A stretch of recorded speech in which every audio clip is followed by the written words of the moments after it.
Robert F. Kennedy Jr.'s last video is shocking, and this is coming from someone who has seen a lot of them, so that's a lot. But if you're someone who is maybe on the fence about RFK, you don't really know too much about him, I think this is going to be a really interesting video for you. Because let's say you're someone who doesn't really know a lot about politics, you don't really know a lot about policy, but you're someone who casually consumes a lot of news and so forth.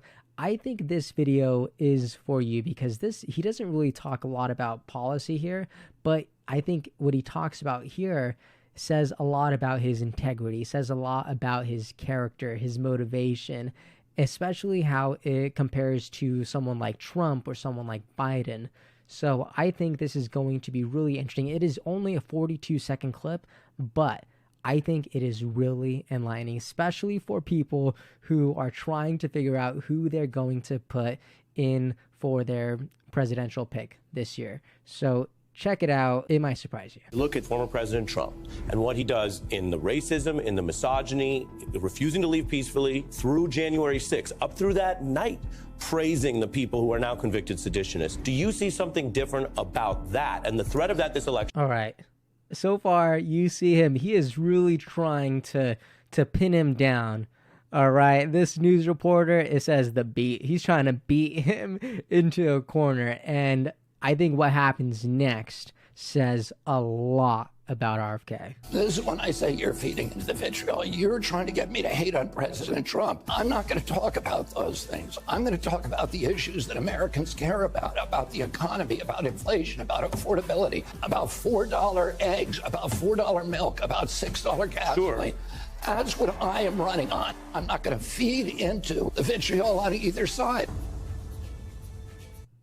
All right, come on. There is so much to unpack right here. And here's the truth. Robert Kennedy Jr. could have agreed with him on all of those points. He could have said, yeah, you know what? This is who he is. This is what he's done. And this is what people are calling him. And you know what? A lot of those things are kind of true, right? And then he could have gotten a nice clip out of that. But instead, he chose to actually take the high road and say, you know what? I'm not going to fight. I'm not fighting him on those issues. I'm fighting him on the issues that many Americans are actually suffering with. Many Americans are suffering with inflation. We're suffering with being in the middle of a recession. We are suffering with this economy. We are suffering at the border. We are suffering with gas. We are suffering for the price of eggs. American people, normal people, are suffering in this way that is impactful, right? So he is going to talk about those issues. He doesn't have time to be calling someone a racist or a misogynist. No. And for me, this becomes such a strong moment where he is displaying his character, his intention, his compassion, his empathy. Instead of taking the cheap shots, he's actually going to say, you know what?